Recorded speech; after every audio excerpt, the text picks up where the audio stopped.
जो जिंदा होता है वो जिंदा होने का सबूत देता है। हम जिंदा हैं, लाशों की तरह घूम रहे हैं।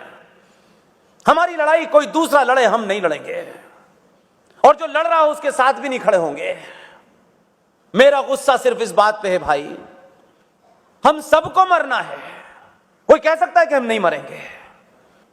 अगर मरने का पता है कि जीवन जाना ही है, उसका निश्चित है, कब जाएंगे, किस समय जाएंगे, उसको कोई रोक नहीं सकता है। जब मौत निश्चित है, जब पता है कि मरना है, तो फिर मर मर के क्यों जी रहे हो?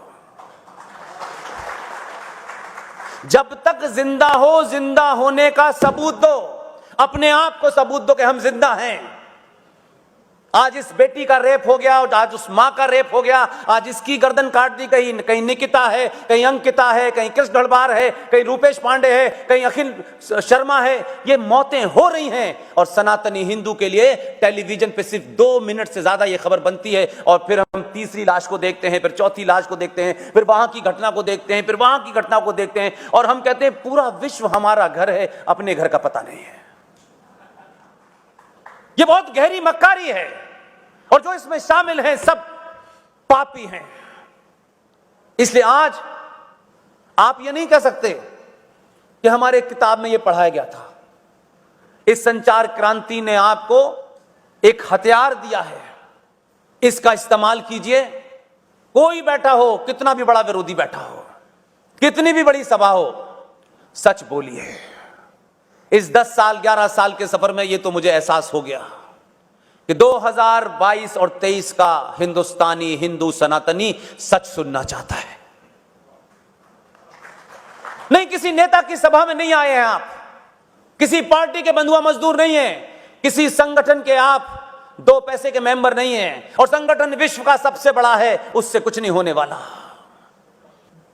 जिनके संगठन नहीं है, न जिनके पास सत्ता है, न व्यवस्था है, न आर्मी है, न पुलिस है, लगता है कि सनातनी इतना कायर हो गया है कि जुगनू सूरज को डरा रहे हैं।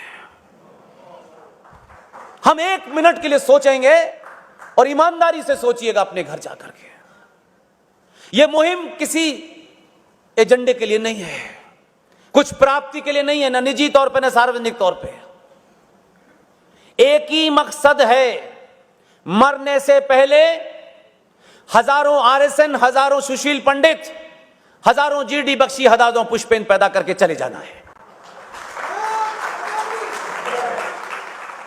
इसलिए आज का जो सबसे बड़ा संकट है, जिसको लेकर के पूरी टीम आप देख रहे होंगे, हमारी टीम का एक साथी विष्णु शंकर 40 जिहादियों को सुप्रीम कोर्ट में अकेले ही निपटा रहा है। इसलिए मैं किसी मन से कोई बात कहते में शर्माता नहीं हूं। अपने दिल पे हाथ रखिए और पूछिए कि कौन वो लोग थे जब हम जैसे साधारण लोगों ने अपने पैसे से चंदा मांग मांग करके इस लड़ाई को लड़ा, और हमने शोर नहीं पीटा, हंगामा नहीं किया, नेता से मिल, उससे मिल, हम किसी से मिलने नहीं गए। हमारा कन्विक्शन था कि हम अपनी बात तथ्यों पर रखेंगे। विष्णु शंकर जैन और उनके पिताजी ने बनारस के अंदर, जहां असली बाबा विश्वनाथ हैं, जब उनको ढूंढ निकाला और पूरी दुनिया में हंगामा हो गया कि असली बाबा तो यही हैं, तब एक ठेकेदार का बयान आया। ऐसा नहीं है कि सभा में उनके लोग नहीं होंगे, ये कोई दिक्कत नहीं है। मेरे लिए राष्ट्र के सामने कोई भी हो, इतना सा है, उसकी औकात नहीं है कि वो राष्ट्र के सामने बड़ा हो। जब हमने पूरी तथ्यों के साथ, फैक्ट के साथ, साइंटिफिक डाटा के साथ हमने सुप्रीम कोर्ट में केस रखा, बनारस की कोर्ट में केस रखा, हाई कोर्ट में केस रखा, हमने सिफारिश नहीं लगवाई। हमें अंदर से भरोसा है। तथ्यों पे जब रखा हमने और कोर्ट ने आदेश कर दिया, इसलिए मैंने कहा ये वो घड़ी है। ये जो पटेल साहब ने मुझे यहां बुलाया है, ये पटेल साहब ने अपनी मर्जी से नहीं बुलाया, मैं नहीं मानता। पटेल साहब को मेरे और आपके बीच में किसी ताकत ने पुल बनाने का काम किया है, बस। कहां पटेल साहब जैसे लोग? कहां इनके पास मुझ जैसे आदमी से संपर्क करके यहां बुला करके बुलवाने का मौका कौन देता है? किसको मतलब है? अगर इतने धनाढ्य लोग, इतने बिजी लोग जो भारत की अर्थव्यवस्था में एक बड़ा कंट्रीब्यूशन करते हो, मुझ जैसे तुच्छ और सामान्य नागरिक को बुला सकते हैं, तो फिर इसका मतलब है कि नशा सही जगह हो रहा है।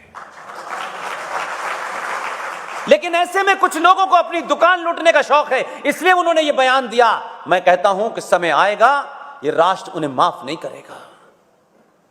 जब 700 साल के बाद सनातनी हिंदू सच बोल रहा है, चिल्ला चिल्ला के बोल रहा है और डर नहीं रहा, तब किसी ने कहा हमें हर मस्जिद के अंदर शिवलिंग क्यों ढूंढना है? तुम्हें नहीं ढूंढना, तुम जाओ, हम हर मस्जिद में ढूंढेंगे। और ताकत से कह के जा रहा हूं मैं भावनात्मक इमोशनल बातें नहीं करता, ये हर सभा में कहता हूं। इस दौर में हम वो काम करेंगे जो किसी ने सोचा नहीं होगा, और हम किसी को हराने, किसी को नीचा दिखाने नहीं आ रहे। उनकी मजबूरी होगी, उनको लगता है ठेकेदारी पे हमारी असर पड़ रहा है। हम ये करते करते ही जाना चाहते हैं बस। इसलिए यकीन है सुप्रीम कोर्ट भी वही है, हाई कोर्ट भी वही है, चुनाव में से सत्ता बदली है, लेकिन इसी सुप्रीम कोर्ट में, इसी हाई कोर्ट में अकेला आदमी, क्योंकि उस पे किसी ठेकेदार की मोहर नहीं लगी। ये ठेकेदार रात के अंधेरे में हाई कोर्ट में जाते हैं और उस कोर्ट के जज से कहते हैं फैसला भी मत दीजिए कि अभी ठीक नहीं है। तुमको दलालों किसने ठेका दिया इस बात का? किसने ठेका दिया तुमको भाई? तुम हो कौन? इस देश में लोग जाग रहे हैं, तब तुम चाहते हो नशे की गोली खिला दे? तुम्हें नहीं खिलाने देंगे। इतने मजबूत तथ्य दिए उसने कि 1600 के जमाने में एक इस्लामिक आक्रांता ने जो बाबा को खंडित किया था, ऐसे ही विष्णु शंकर पूरे देश में अकेला वही था। वो जैन है, लेकिन ये उसके भाग में लिखा था, ये मेरे भाग में नहीं था। मेरे भाग में यह था कि विष्णु शंकर लड़ेगा और मैं पीछे खड़ा रहूंगा।